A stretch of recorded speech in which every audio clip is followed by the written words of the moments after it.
말씀입니다. 마태복음 5장 1절에서 4절의 말씀입니다.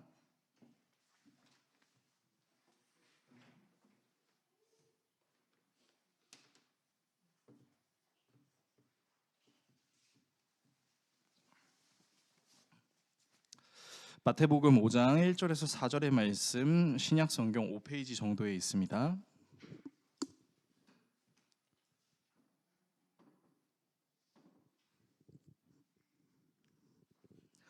말씀이 길지 않으므로 우리가 같이 한 목소리로 이 말씀 읽도록 하겠습니다. 같이 읽습니다. 예수께서 무리를 보시고 산에 올라가 앉으시니 제자들이 나아온지라. 입을 열어 가르쳐 이르시되 심령이 가난한 자는 복이 있나니 천국이 그들의 것이며 애통하는 자는 복이 있나니 그들이 위로를 받을 것이며. 아멘. 오늘 여러분과 함께 산상수훈 두 번째 시간 팔복이 애통하는 자라는 주제로 하나님의 말씀 나누도록 하겠습니다. 여러분과 지난주부터 우리가 이제 예수님께서 좀 각 잡고 설교하셨던 그 산상수훈의 내용을 계속해서 다루겠다라고 얘기를 했었어요.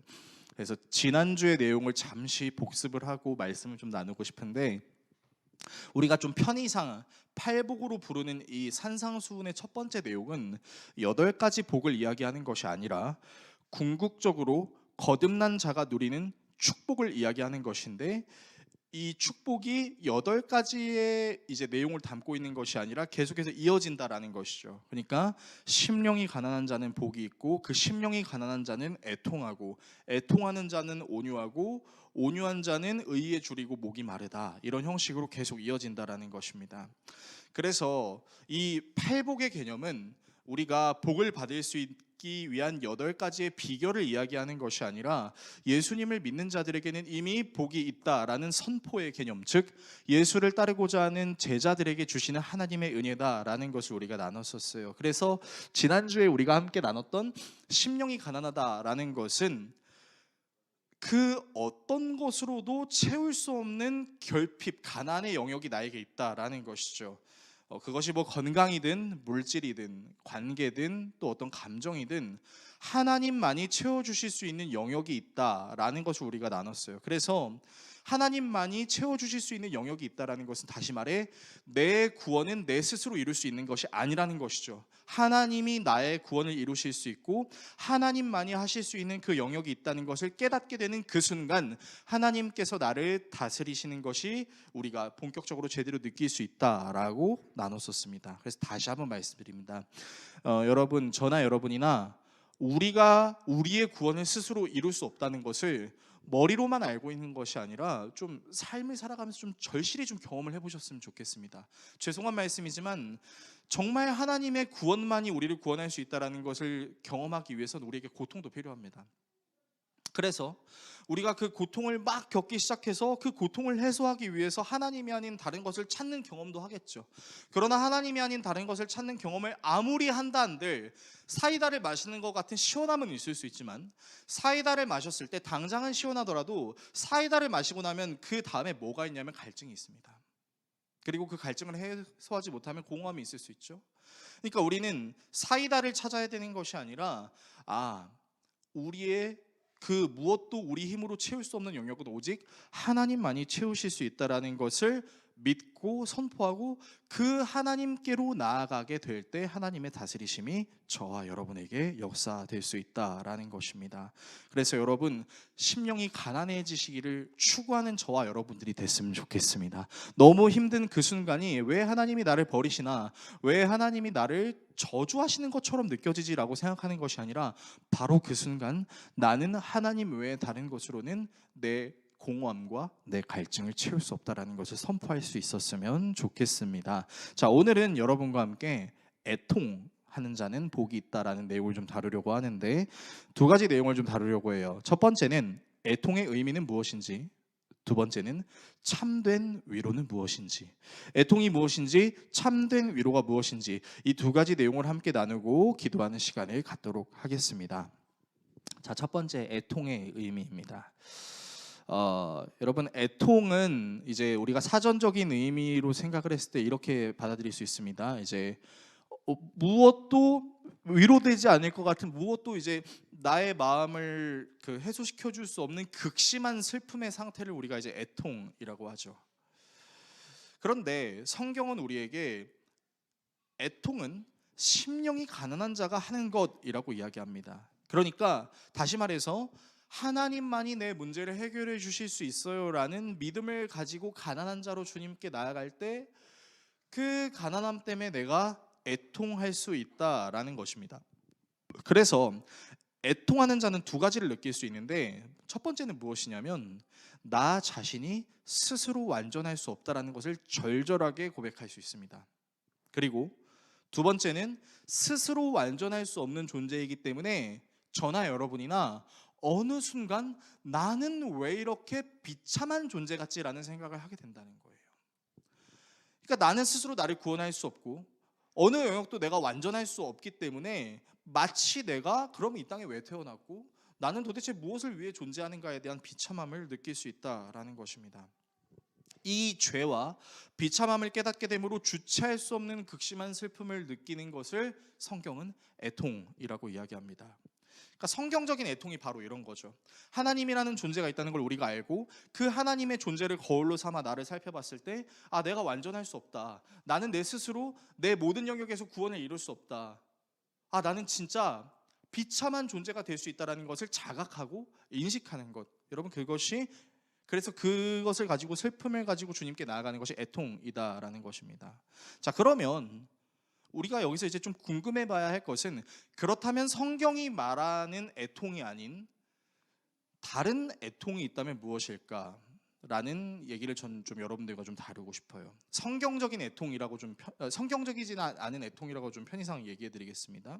그러니까 성경적이지 않은 애통이 뭐냐면 자기의 죄와 비참함을 인정하지 못하고 스스로나 주변 사람들에게 피해를 줄 수 있는 애통. 여러분, 이것이 성경이 말하지 않는 애통입니다. 다시 말씀드립니다. 자기의 죄와 비참함을 인정하지 못함으로 스스로와 주변 사람들에게 피해를 줄 수 있는 애통이 비성경적인 애통이라고 얘기할 수 있습니다.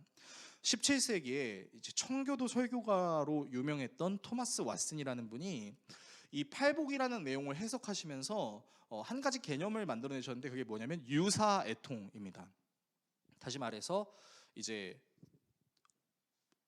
위조된 애통이라고 얘기할 수 있을 것 같아요. 그러니까 유사 애통, 비슷한 것처럼 보이지만 사실은 애통이 아닌 그 위조된 애통에 대해서 다음과 같이 얘기한 적이 있는데, 여러분들이 좀 이해하시기 쉽게 좀 성경 인물들을 예로 들어서 설명을 해보겠습니다.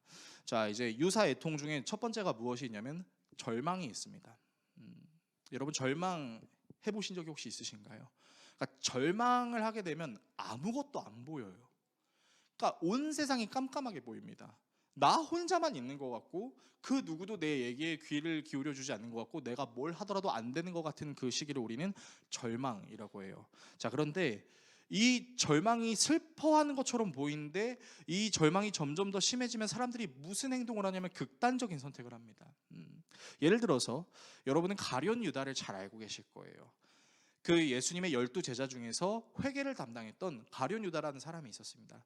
근데 이 사람이 사탄의 게임에 빠져서 자신의 선생님이었던 예수님을 은에 팔죠. 그리고 나서 나중에 깨닫습니다. 내가 무슨 짓을 한 거지?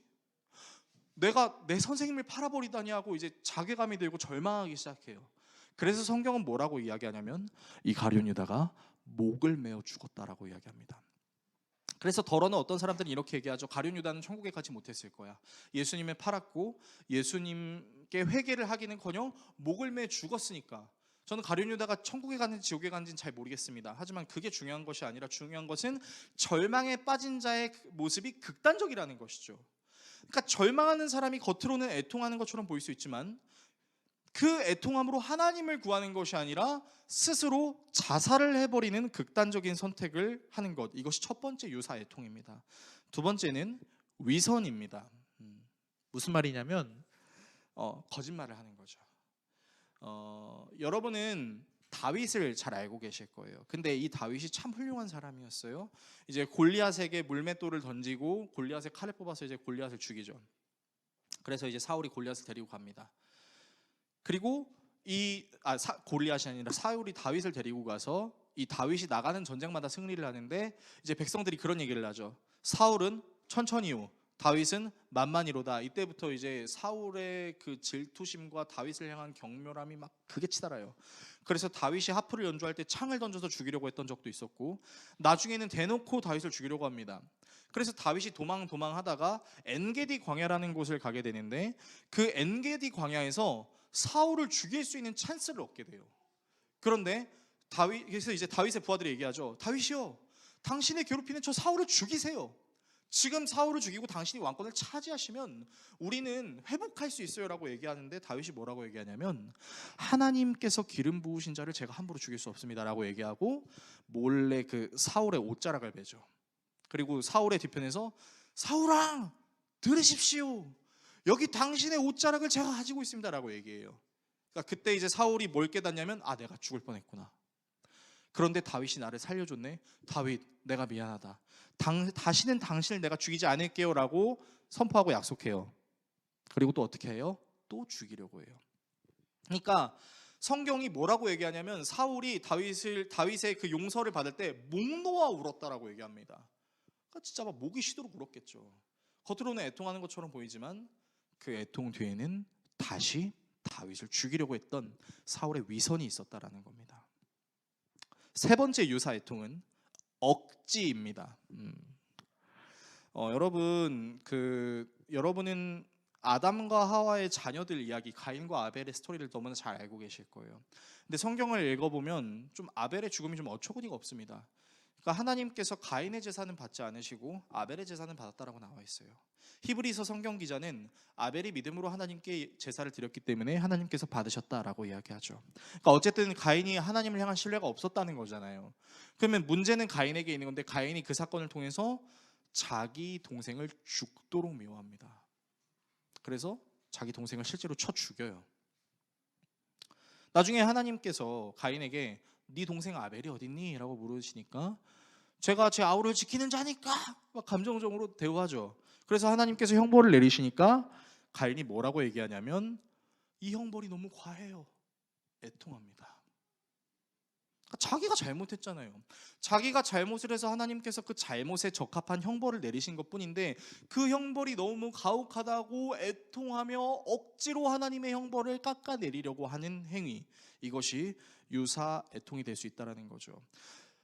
여러분, 이 감정의 영역이요, 되게 감정적인 것처럼, 되게 열정적이고 되게 뜨거운 것처럼 보일 수도 있지만, 열정적이고 뜨겁게 보일 수 있을 만큼 또 차갑게 식을 수 있는 것이 바로 감정이에요. 제가 무슨 얘기를 하려고 하는 거냐면, 저는 개인적으로 좀 한국 교회 안에서 이제 나중에 우리 더웨이 교회가 뭐 전교인 수련회를 하든 이제 또 다음 세대 수련회를 하게 된다면, 저는 좀 감정의 과잉의 부분을 좀 조심하고 싶은 생각이 있습니다. 그게 무슨 말이냐면, 이제 보통 다음 세대 수련회나 여름 성경학교 같은 경우는 일단 재밌고요. 기도할 때 되면 그렇게 눈물이 납니다. 또 이제 인도자가 그 특유의 테크닉이나 스킬을 발휘해서 아이들의 눈물을 이제 짜 내리는 경우도 있고, 우리 중고등부나 청년부 수련회도 마찬가지예요. 그러니까 사실 수련회가 되게 뜨거워요. 되게 뜨겁고 되게 좋아요. 진짜 즐겁기도 하고 진짜 그만큼 목 놓아서 기도해 본 적도 없기도 합니다. 문제는요, 그렇게 목 놓아 뜨겁게 찬양하고 뜨겁게 울고 기도했으면 그 이후에 우리의 삶이 좀 극적인 변화가 있어야 될 텐데, 저나 여러분이나 수많은 수련회들, 수많은 여름 사역들을 감당하면서 그 뜨거움이 수십 년이 지속됐다라고 자신 있게 얘기할 수 있는 사람이 있을까요? 저는 단언컨대 저도 마찬가지지만, 수련회라는 것을 가서 내 신앙이 레벨 1에서 레벨 100으로 급성장했어요 라고 말할 수 있는 사람을 본 적이 별로 없습니다. 오히려 현타가 오는 경우는 많이 봤어요. 아니, 제가 정말 열심히 기도하고 찬양해서 진짜 그렇게 살려고 애쓰고 노력하고 다짐했는데, 월요일이 왜 이렇게 힘들죠? 이런 것부터 시작해서 내 직장 상사가 왜 나를 이렇게 힘들게 하죠? 저 사람은 정말 변할 것 같지가 않아요. 얘기하면서 언제 그랬냐는 듯이 굉장히 차갑게 식는 거죠. 그러니까 여러분, 우리는 뜨겁게 기도하는 자리에서도 물론 하나님께 때로는 막 마음을 놓고 정말 뜨겁게 기도하는 경우가 있을 수 있죠. 저는 그걸 부정하고 싶은 게 아니에요. 다만 그렇게 뜨겁게 기도하고 뜨겁게 찬양하는 가운데 하나님을 향한 나의 갈망이 얼마나 유지되었는가라는 것을 생각했을 때 어쩌면 나는 양은 냄비와 같이 순식간에 뜨거워졌다가 순식간에 차가워졌다 하기도 한다. 그리고 그런 가운데에는 하나님께 은혜 안 주면 나 오늘 집에 안 간다라고 억지 부리는 경우도 있을 수 있다라는 거죠. 그래서 억지가 유사애통이 될 수 있습니다. 네 번째는 외식입니다. 여러분, 바리새인들이 금식 기도를 할 때 항상 하던 행동들이 있었어요. 그게 뭐냐면요, 일부러 머리를 헝클어요. 일부러 머리를 헝클고 얼굴을 좀 지저분하게 만들어 놓습니다. 그리고 사람들이 있는 거리에서 주여 주여 말하면서 기도를 하는 거예요. 그러면 이제 사람들이 저 선생님은 열심히 기도를 하고 계시는구나 라고 착각을 하고, 그 착각을 하는 모습을 보는 바리새인들은 역시 나는 나름 괜찮은 신앙이냐 라는 착각을 하게 만드는 거죠. 그런데 여러분, 이 외식하는 애통이 가지고 있는 극심한 단점이 뭐냐면요, 여러분, 외식하는 사람들은요 그 기준이 너무 엄격해서 모든 것을 그 기준대로 사람들을 판단합니다. 예를 들면 이런 거예요. 이제 우리 교회에서 이제 여러분들이 예배를 드리고 있는데, 이제 예를 들어서 이제 은찬이가 왔어요. 은찬이가 좀 지각을 한 거예요. 그러면 이제 선한 사람들의 경우에는 뭐 여러 가지 생각을 할 수 있습니다. 그 지각을 할 수도 있지라고 생각할 수도 있고, 좀 무슨 일이 있었나 보다라고 생각을 할 수가 있어요. 근데 엄청난 기준을 가지고 있는 사람은 지각한 은찬이를 바라보면서 뭐라고 생각하냐면, 저기 그리스도인이야? 왜 지각해? 쟤는 왜 맨날 예배에 늦게 와? 이렇게 생각한다는 거예요. 그러니까 이 외식이 너무나도 무서운 게 뭐냐면, 하나님의 말씀이 법이 되는 것이 아니라 하나님의 말씀을 통해 내가 만들어 놓은 새로운 것이 기준이 되는 거예요. 그래서 외식하는 자들의 특징이 뭐냐면 판단을 너무 많이 합니다. 남 얘기를 너무 많이 합니다. 그런데 그렇게 남 얘기를 하면서 주님, 저는 쟤보다는 그래도 좀 나은 신앙인인 것 같죠? 저는 좀 괜찮은 신앙인이에요 라는 모습으로 하나님께 나아갈 때 과연 하나님이 그걸 기뻐하실까요? 여러분, 그런 외식 애통은 하나님께서 전혀 기뻐하시지 않는다는 것입니다. 다섯 번째는 보상 애통입니다. 헛된 애통이라고도 하는데, 이게 뭐냐면요, 예를 들면 이런 거예요. 제가 한번 은재한테 한번 물어보고 싶은 게 있는데, 은재야, 그냥 편안하게 얘기해 주면 돼요. 은재가 어렸을 때, 그러니까 지금도 이제 어리지만 좀 더 어렸을 때 혹시 오빠랑 그 엄마 아빠가 준 과자나 그런 거에 대해서 좀 다퉈본 경험이 혹시 있어요? 예를 들면 이런 거죠. 오빠 간식이 있고, 그리고 내 간식이 있는데 오빠가 간식이 너무 맛있어서 자기 간식 다 먹고 은재 간식까지 다 뺏어 먹은 거예요. 그러면 이제 은재 기분이 어떨 것 같아요? 네, 은재가 오빠 걸 뺏어 먹었다. 여러분, 은찬이는 좋은 오빠입니다. 여러분들 기억하시고요. 자, 이제 좀 한번 가정을 해봅시다. 예를 들어서 은찬이가 은재 걸 뺏어 먹었어요. 그러면 이제 은재 마음속에는 저 오빠를 좀 혼내주고 싶다라는 생각이 들 거예요. 그래서 은재는 이렇게 행동할 수 있는 거죠. 이제 엄마가 일을 마치고 집에 들어왔어. 그러면 엄마 이러면서 가는 거예요. 그래서 은재야, 왜? 엄마, 오빠가 내 과자를 뺏어 먹었어. 그래? 은찬이 놀러 와. 그래서 딱 은찬이가 맞는 걸 보면서 헤헤헤 라고 웃을 수 있는 그런 보상 욕구. 물론 우리 은재는 착해서 그런 일을 전혀 하지 않을 거라고, 해본 적도 없다라고 저는 생각하지만, 여러분, 되게 요즘 애들이 얼마나 영악한지 아십니까? 여러분, 제 아들 가온이가요 진짜 영악해요. 이제 저는 좀 제 아들한테, 이제 제 아들이 5살이 돼서 해도 되는 것과 하면 안 되는 것을 좀 구분을 지으려고 합니다. 그래서 이제 가온이한테, 가온아 너 이거 하면 안 돼 라고 딱 얘기를 하면 이 녀석이 또 마음이 상해요. 그래가지고 딱 마음 상한 표현을 딱 짓고 있어. 그러면 어떻게 하는지 아세요? 엄마한테 갑니다. 이러면서 엄마한테 가요. 근데 딱 봐도 지금 슬픈 게 아니라 하는 그런 척을 하면서 엄마로 하여금 아빠를 때리게 만들려는 저 어린 5살의 영악한 계획이 제 눈에도 보인다는 거죠. 근데 여러분, 되게 공감하시지 않습니까? 우리는 사실 어린 아이들 뿐만 아니라 어른들도 그럴 수 있습니다. 되게 교활하고 되게 계략을 짜면서 제가 그랬어요 해가지고 혼나게 만드는, 한 번쯤은 참을 수도 있는데, 근데 사실 이런 게 어떻게 보면 좀 아무것도 아닌 거잖아요. 제가 과자를 예로 들었지만 여러분, 과자가 중요한 겁니까? 아무것도 아니에요. 근데 그 아무것도 아닌 걸 가지고 하는 애통의 자세를 통해서 타인을 심판하고 혼내고 싶어하는 보상의 욕구를 애나 어른이나 가질 수 있다는 거죠. 그래서 여러분, 이 유사의 애통을 우리도 하고 있을 수 있다는 것을 기억해야 됩니다. 우리도 절망할 수 있습니다. 위선적일 수 있고요, 억지 부리기도 합니다. 외식을 즐겨 할 때도 있고요, 보상 심리 내지는 내가 원하는 대로 하나님을 움직이고 싶어서 거짓 애통을 하는 경우도 분명히 존재할 수 있다라는 것입니다. 여러분, 성경이 말하는 애통은 이런 유사 애통이 아닙니다. 성경은 우리에게 분명히 말합니다. 내 힘으로 나 스스로를 구원할 수 없고 스스로를 구원할 수 없는 나는 때로는 정말 비참한 존재라는 것을 깨달을 수 있어서 그 죄와 구원할 수 없음과 비참함을 가지고 하나님 앞에 우는 심정으로 나아가는 것, 바로 그것이 성경이 우리에게 말하는 애통이라는 것입니다. 그래서 저와 여러분들이 기억해야 되는 건요, 우리는 때로는 진짜 하나님의 은혜를 구하기 위해 심령이 가난한 상태에서 애통하는 모습으로 주님께 나아갈 필요가 있다라는 것입니다. 두 번째는 위로의 의미입니다. 여러분, 그러면 애통하는 자는 복이 있다, 그들이 위로를 얻을 것이기 때문이다 라고 성경은 우리에게 이야기하고 있습니다. 그러면 하나님께서 우리에게 말씀하시는 그 위로라는 것이 도대체 무엇일까요? 저는 이 위로의 개념에 대해서 여러분들에게 이렇게 말씀드리고 싶습니다. 여러분, 위로는요, 위를 보는 겁니다. 어떠한 보상, 내 감정대로 행동하는 것, 극단적인 선택, 포기를 통해 나의 극심한 슬픔을 해결할 수 있다는 착각을 버리는 거죠. 그리고 누구에게 나아가는 거냐면 하나님께 나아가는 겁니다. 그래서 여러분, 우리는 하늘을 볼 수 있어야 되는데 정확하게는 하늘을 보는 것이 아니라 그 하늘 위에서 모든 것을 주관하고 계신 그 하나님을 볼 수 있는 영적인 시선이 우리에게 필요하다는 거예요.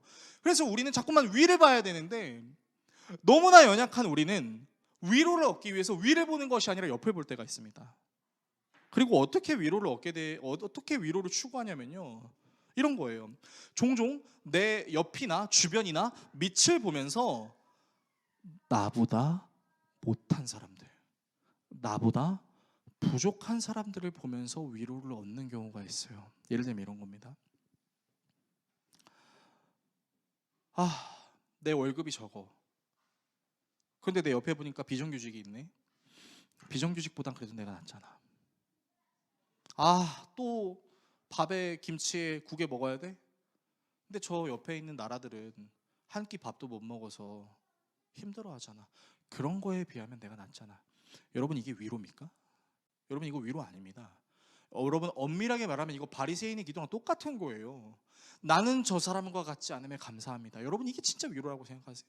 그런데 너무나 많은 사람들이 이런 형태로 위로를 하는 경우가, 이런 형태로 자위를 하는 경우가 너무나 많다라는 거죠. 심지어는 신앙생활을 하는 사람들도 마찬가지입니다. 하나님, 저 사람의 신앙생활은 정말 별 볼 일 없는데 나는 저 사람 같이 신앙생활하지 않으니까 얼마나 다행인지 모르겠습니다라고 말하는 사람들이 얼마나 많습니까? 여러분, 이게 정말 위험한 거예요. 하나님은 우리에게 내 이웃을 내 자신과 같이 사랑하라고 하셨습니다. 새 계명을 주노니 서로 사랑하라고 말씀하셨습니다. 조건 없이, 기준 없이, 어떤 환경의 제약 없이 우리가 사람을 사람으로 바라볼 수 있고, 나에게 없는 것을 저 사람은 가질 수 있고 저 사람에게 없는 것을 나는 가질 수 있다라는 그 하나님의 공의를 신뢰하는 마음으로 서로 사랑하고 애써야 되는데, 위로를 얻기 위해서 비교하는 경우가 너무나 많다는 거예요. 그래서 때로는 사람들은 진짜 위로를 얻고 싶어서 무슨 짓을 하냐면 SNS에 나는 꽤 괜찮은 삶을 살고 있어 라고 티내기도 합니다. 그래서 SNS를 보게 되면은 슬픈 SNS가 하나도 없어요. 특히 여름 휴가 때만 돼보십시오. 막 이렇게 등 다 내놓고 막 물결만 잔뜩 있는데 이렇게 하고 있으면서 나를 위한 휴식 막 이런 거 되게 올려놓죠. 뭐 다 그렇게 올려놓는 건 아닐 거예요. 그런데 그런 식으로 나를 위로하려고 하는 거에 문제가 있다. 문제가 될 수 있다라는 겁니다. 비단 여름뿐입니까? 이제 날이 추워졌어요. 날이 추우니까 또 모닥불, 캠핑 계절이 왔죠. 그래서 캠핑하는 거 좋아요. 전 캠핑을 하지 말라는 얘기가 아닙니다.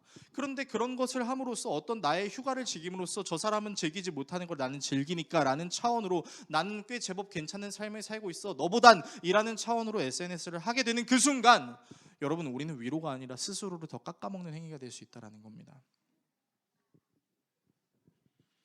그래서 주변에 좀 더 나보다 덜 나아 보이는 사람들을 통해서 위로를 얻게 되는 거는 여러분, 그건 진정한 위로가 될 수 없어요. 그리고 주변 사람이 나보다 낫지 못하다라고 생각하는 그 기준도 엄밀히 말하면 세상의 기준이죠. 난 저 사람보다 돈이 좀 많아. 난 저 사람보다 외모가 좀 괜찮아. 난 저 사람보다 내가 갖고 있는 직장이 더 좋아. 내 가정이 더 화목해. 여러분, 그거 진정한 위로 될 수 없습니다. 오히려 이웃을 사랑하는데 회방이 되는 거죠. 그래서 우리는 내 주변 양옆을 통한 위로를 구하려고 하는 것이 아니라 위에 계신 그 하나님이 내 모든 문제를 해결해 주실 수 있다는 믿음으로 나아가야 하는 거죠. 그러면 그 위에 계신 하나님께서 우리에게 주시는 위로가 무엇일까요? 세 가지가 있습니다. 저는 이거를 삼심위로라고 말씀드리고 싶은데, 첫 번째는 슬퍼하심입니다. 예수님께서는 제가 생각했을 때는 참 공감 요정이셨던 것 같아요. 여러분이 너무나 잘 아시는 나사로 사건이 있습니다. 그러니까 마르다와 마리아와 나사로, 이 삼남매가 예수님이랑 좀 친했어요. 근데 이제 나사로가 이제 병에 들어서 죽게 됩니다. 언니 마르다는 예수님께서 조금만 일찍 오셨으면 내 오빠가 죽지 않았을 텐데라는 아쉬움을 갖고 있습니다. 그리고 예수님께서는 죽은 나사로를 보고 굉장히 슬퍼하셨었는데요. 요한복음 11장 31절에서 35절에 그 사건이 나와 있습니다. 제가 읽어드리면요, 집에서 마리아가 함께 있으면서 그를 위로해 주던 유대 사람들은 마리아가 급히 일어나서 나가는 것을 보고 무덤으로 가서 울려고 하는 것으로 생각하고 그를 따라갔다. 마리아는 예수께서 계신 곳으로 와서 예수님을 뵙고 그 발 아래 엎드려 얘기했다. 주님이 여기 계셨더라면 내 오라버니가 죽지 않았을 것입니다. 정정하겠습니다. 마르다가 아니고 마리아가 얘기했네요. 예수께서는 마리아가 우는 것과 함께 따라온 유대 사람들이 우는 것을 보시고 마음이 비통하여 괴로워하셨다. 예수께서 그들에게 물으셨다. 그를 어디에 두느냐? 그들이 대답하였다. 주님, 와보십시오. 그리고 보시고 예수님은 눈물을 흘리셨다라고 나와 있습니다. 저기 마음이 비통하여 괴로워했다라는 것이 여러분 원어로 뭐라고 얘기하고 있는 거냐면 슬퍼하는 것을 뛰어넘어 분노하고 계십니다. 내 사랑하는 형제인 나사로가 죽음이라는 문제에서 자유할 수 없는 이 현상과 이 모습이 너무 분해하시는 거죠.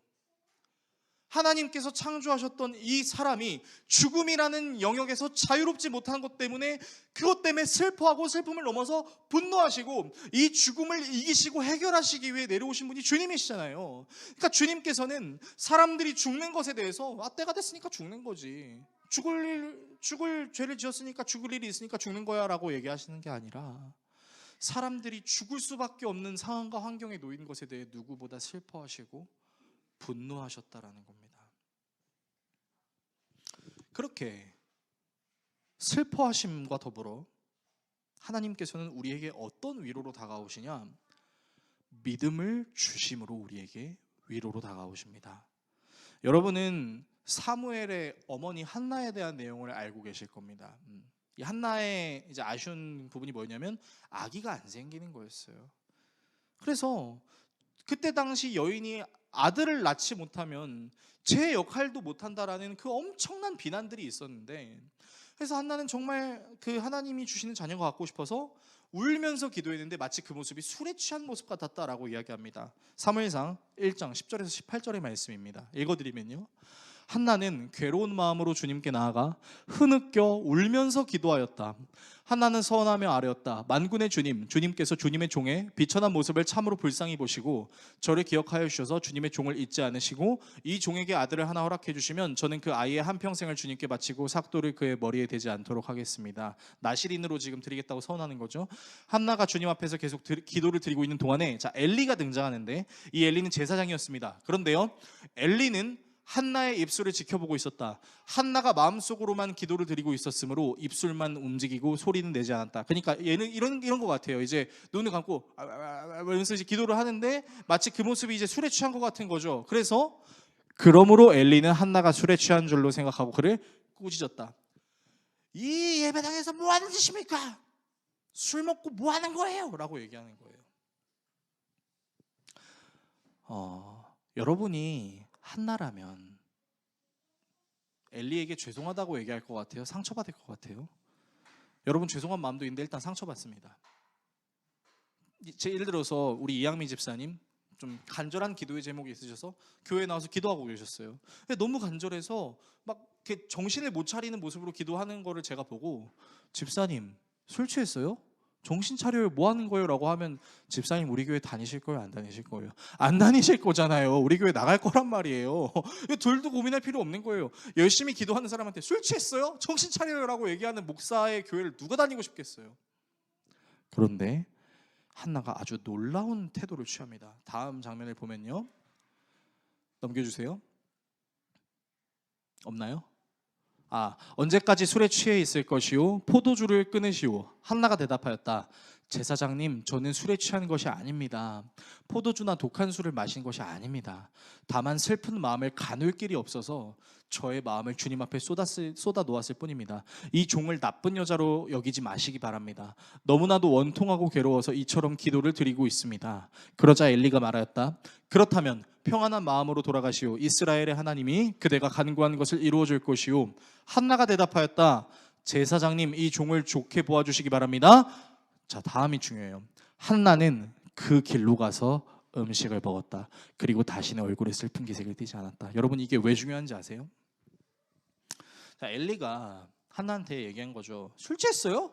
정신 차려요. 그러면 대한민국의 10중 8구는 상처받아요. 근데 한나는 정확하게 얘기하죠. 제가 술에 취한 게 아니라, 포도주나 독한 술을 마신 게 아니라, 자녀를 갖지 못하는 이 원통하고 비참한 마음을 하나님께 놓았을 뿐입니다. 그러니까 이제 엘리가 아차 싶은 거죠. 그러니까 엘리는 제 생각에는, 제 생각이 정확하지 않을 수도 있지만, 이제 빨리 이 상황을 무마시키고 싶은 거죠. 평안하십시오. 하나님께서 당신의 기도의 제목을 들어주실 것입니다. 그런데 한국식 한나로 생각하면, 기도를 들어줘? 나한테 술 취한다고 해놓고? 라고 생각할 경우가 더 많죠. 그렇거나 아니면 좀 더 좋게 생각하면, 우리나라 사람들이 잘하는 말 중에 이런 말이 있어요. 그랬으면 좋겠어요. 그랬으면 좋겠어요. 근데 이게 되게 웃긴 게, 그랬으면 좋겠다라는 말이 안 그럴 수도 있겠네요 라고 생각하는 거죠. 그래서 기도를 열심히 하는 사람들도요, 정말 그랬으면 좋겠어요 라고 얘기하는 경우가 되게 많아요. 그런데 한나는 그렇게 태도를 취하지 않죠. 어떻게 합니까? 제사장의 말을 듣고 집으로 바로 가요. 집으로 바로 가서 슬픈 기색을 없애고 맛있게 식사를 하기 시작합니다. 여러분, 한나의 이런 행동이 플라시보 효과일까요? 믿는 대로 된다, 생각대로 된다. 여러분, 플라시보 효과일까요? 아니면 열심히 기도했으니까 하나님께서 들어주시겠지라는 보상심리가 작용한 걸까요? 저는 플라시보 효과도 보상심리 효과도 아니라고 생각합니다. 한나는요, 엘리가 말하는 그 말을 통해서 믿음이 생겼어요. 하나님께서 제사장 엘리를 통해서 내 기도를 들어주셨다라는 믿음이 생긴 겁니다. 그러니까 여러분, 생각해 보세요. 우리로 한번 적용을 해보자고요. 여러분이 간절한 기도의 제목을 가지고 교회에서 기도하고 있습니다. 제가 하나님이 들어주실 거예요 했을 때, 정말 들어주실 거예요 하고 갑자기 씩 웃고 눈물 닦던 것도 다 싹 닦고 기쁜 마음으로 나갈 수 있는 사람 생각보다 많지 않습니다. 사실은요, 제가 정말 열심히 기도했는데 아직도 응답이 없어요. 제가 이 기도를 수년 동안 했는데 아직도 변화가 없는 것 같아요 라고 말하는 사람이 허다합니다. 한나도요, 이 기도를 이번에 처음 한 것이 아니었어요. 여러 번 했습니다. 그런데 자기를 술 취한 사람으로 오해했던 그 제사장의 축복의 말을 듣고 슬픈 기색을 없애고 돌아갔다. 여러분, 이거는 제가 사람의 이 의지와 사람의 생각으로 할 수 있는 것이 아니라고 생각해요. 하나님께서 엘리를 통해 믿음을 주신 겁니다. 저나 여러분이나 신앙생활을 하면서 내가 100시간 기도했으니까 하나님이 나에게 100의 믿음을 주시겠지라고 생각한 적은 있어도 정말 100시간 기도했을 때 하나님께서 우리에게 100의 믿음을 주셨다라고 자신 있게 간증할 수 있는 사람이 솔직히 많을까요? 그렇지 않습니다. 왜 그렇지 않냐면요, 저나 여러분이나 우리의 믿음의 시작점이 어딘지 잘 몰라요. 구원파는 얘기하죠. 몇 날 몇 시에 어디서 어떻게 구원받으셨습니까? 개똥 같은 소리예요. 우리는 몇 날 몇 시에 어디서 어떻게 구원받았는지 알 수 없습니다. 왜요? 성령이 바람으로 임의로 불매 어디에서 어디로 가는지 알 수 없는 것과 같이 거듭남도 이와 동일하기 때문입니다. 하나님께서 저와 여러분들에게 믿음을 주신 그때를 우리는 정확하게 알 수 없습니다. 하지만 분명한 사실은 우리의 믿음의 불씨가 지펴지기 시작한 것은 내 노력과 내 계획으로부터 비롯된 것이 아니라 나를 사랑하신 하나님의 계획과 예수 그리스도의 십자가에 못 박으시고 죽으심과 부활하심으로 가능하게 된 것이죠. 그래서 여러분, 우리가 착각하지 말아야 되는 건 내 믿음을 내가 성장시켰다가 아니라 하나님께서 내게 믿음 주셨고 그 믿음을 성장할 수 있는 길로 나를 인도하신다는 것을 받아들이는 것, 이것이 믿음 주심입니다. 세 번째는 하나님의 열심이에요. 저는 베드로를 보면서 진짜 입으로 흥한 자 입으로 망하리라라는 인물의 대명사구나라는 생각을 할 때가 있습니다. 그런데 이 베드로가 그러죠. 다른 제자들은 다 주님을 버려도 나는 주님을 버리지 않을게요. 그때 예수님께서 사탄아 물러가라. 네가 닭이 2번 울기 전 3번 나를 부인할 거야 라고 얘기하십니다. 그리고 정말 그렇게 되죠. 그때 베드로가 예수님이 하신 말씀을 깨닫고 울어요. 애통해요. 그런데 예수님께서 베드로를 버리셨습니까? 버리지 않으셨습니다. 다시 떡을 구워주시고 생선을 구워주시고 조반을 먹은 다음에 베드로에게 가서 네가 나를 사랑하니? 3번 물어봐요. 근데 그 3번이 추궁일까요? 너 나 3번 부인했잖아. 나도 너한테 똑같이 3번 물어볼게. 네가 나를 사랑하니? 네가 나를 사랑하니? 네가 정말 나를 사랑하니? 예수님께서 그렇게 물어보신 건가요? 아니에요. 여러분, 예수님께서 이 질문을 하면서 베드로가 깨달은 게 뭔지 아세요? 베드로가 3번째 예수님의 물음에 그가 완전히 근심하여, 그러니까 완전히 애통하는 마음으로 예수님께 얘기하죠. 주님이 제가 주님을 사랑하는 줄 주님께서 아시나이다 라고 말할 때 베드로가 깨달은 게 깨달은 게 뭐냐면요, 내 힘으로 내가 주님을 사랑할 수 있는 게 아니구나라는 걸 깨닫습니다.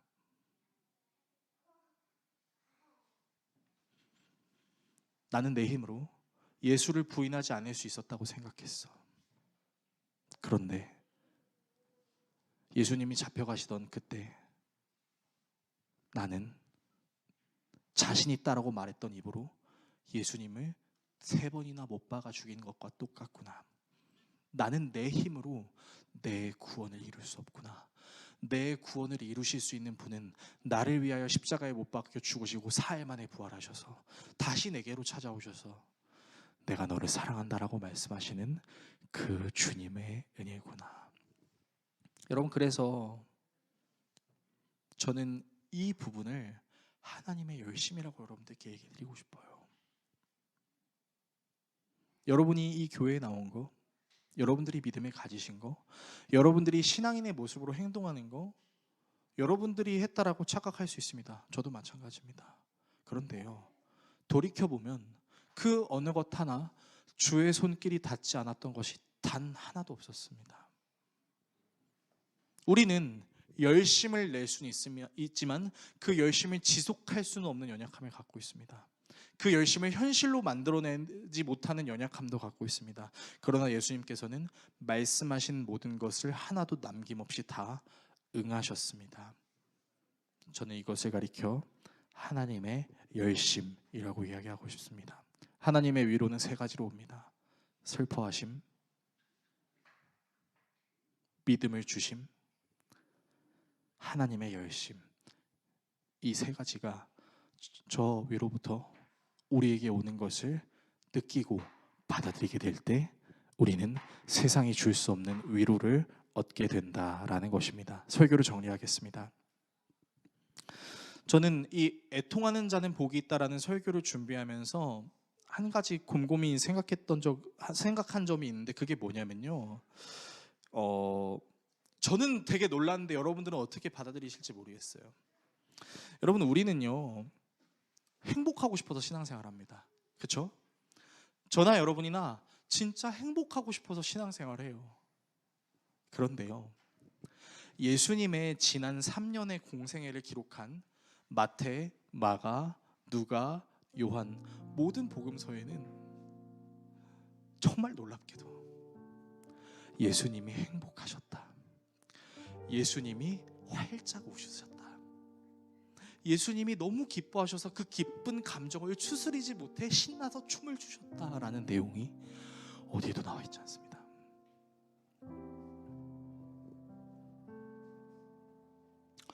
저는 이 애통하는 자의 설교를 준비하면서 사실은 애통하고 싶은 마음이 없었어요.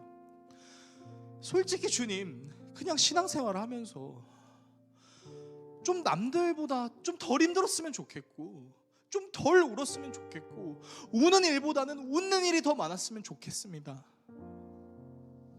좀 덜 힘들었으면 좋겠고, 하나님께 맨날 문제만 해결해 달라고 기도하는 것이 아니라 너무 행복해서 하나님 감사해요, 그렇게 말하는 신앙생활을 하고 싶다라는 생각을 해본 적이 수도 없이 많이 있었습니다.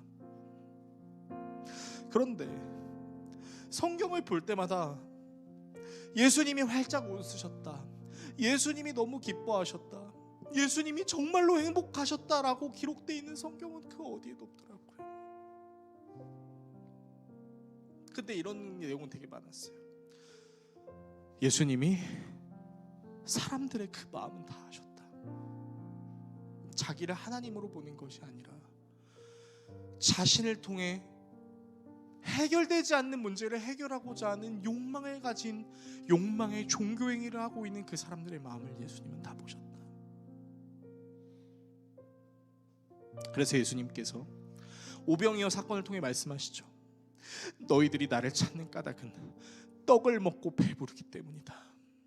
내가 너희에게 주고자 하는 떡은 단순히 먹고 배불러서 끝나는 떡이 아니라 영원히 줄이지 않을 수 있는 그 떡을 너희들에게 주기 위함이다. 그런데 이 설교를 하시고 나서 요한복음 6장의 그 마무리 끝부분을 보면요, 너무나 많은 사람이 예수님을 떠났습니다.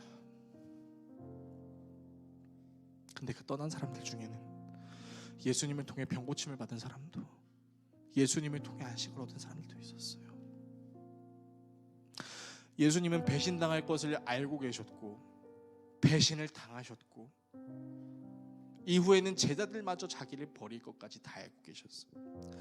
그 인생을 생각해 봤을 때 그 예수님의 3년의 인생이 얼마나 고통스러웠을까, 얼마나 힘들었을까라는 생각을 하면 솔직히 좀 불쌍합니다. 왜 신이라는 존재가 이 땅에 내려와서 그 수많은 배신을 당하고 배신당할 것을 알고 계셨고 배신을 당하시고 배신을 당할 것까지 알고 있었음에도 불구하고 한 번도 그 사람들을 원망하지 않고 나는 너희들을 구원하기 위해 이 땅에 왔다. 그리고 십자가에 달려 죽어가는 그 순간에도 자기에게 돌을 던지고 침을 뱉는 사람들한테 주여 이 죄를 저들에게 돌리지 마시옵소서. 예수님의 3년의 공생애는요 애통 그 자체였어요. 그리고 그 3년 동안 예수님은 수많은 사람들의 구원을 위하여 자기의 목숨을 버리셨습니다. 그 예수님의 애통을 통해 우리는 영원한 생명을 얻게 되었고, 답이 없어 보이는 이 땅을 살아가면서도 나를 지키시고 인도하시는 하나님이 계시고, 그 하나님이 결국에는 완성된 하나님의 나라로 우리를 인도하실 것이라는 믿음을 가질 수 있게 해주셨습니다. 그래서 저나 여러분이나 마음속에 그 예수님을 정말 리스펙트하고 사랑하는 마음이 있잖아요. 그 예수님의 사랑을 본받고 그 예수님께서 가르쳐 주신 대로 살고 싶은 우리들에게 정말로 필요한 것은 심령이 가난한 것이고, 그 심령이 가난함을 해결하고 싶어서 애통하는 심정으로 주님께 나아가는 거죠. 그러면서 나 스스로를 위해서도 애통하고 나와 함께하는 사람들을 통해서도 애통하는 거죠. 저렇게 답이 없어 보이는 저 사람을 위해서도 예수님이 십자가에 못 박히시고 죽으셨다면, 주님, 내 마음으로는, 내 생각으로는 도저히 애통할 수 없는 그 사람을 위해서라도 애통할 수 있는 그 믿음을, 예수님께서 행하셨던 그 사역을 나 또한 가지고 이 세상을 살아갈 수 있게 해주세요라고 나아갈 때 하나님께서 여러분들의 삶을 책임지시고 여러분을 통해 하나님의 나라를 확장시켜 가실 것입니다. 그래서 우리 결단했으면 좋겠습니다. 여러분, 애통합시다. 나의 죄와 나의 비참함 때문에 하나님만이 내 문제를 해결해 주실 수 있다는 마음을 가지고 하나님 앞에 가서 애통합시다. 나를 힘들게 하는 사람들의 저주도 하나님 앞에 가서 합시다. 나를 힘들게 만드는 상황도 하나님 앞에 가서 애통합시다. 그때 영원한 생명을 주신 그 예수님의 부활의 능력이 여러분들의 모든 삶의 영역에 영향을 끼쳐 애통하는 여러분들을 통해 여러분들의 모든 영역을 위로하실 하나님을 여러분들은 경험하시게 될 것입니다. 이 사실을 기억하심으로 저와 여러분이 애통하는 자는 복이 있나니 그들이 위로를 얻을 것이며, 이 말씀을 현실로 경험할 수 있는 은혜를 누리시기를 예수 그리스도의 이름으로 축원합니다.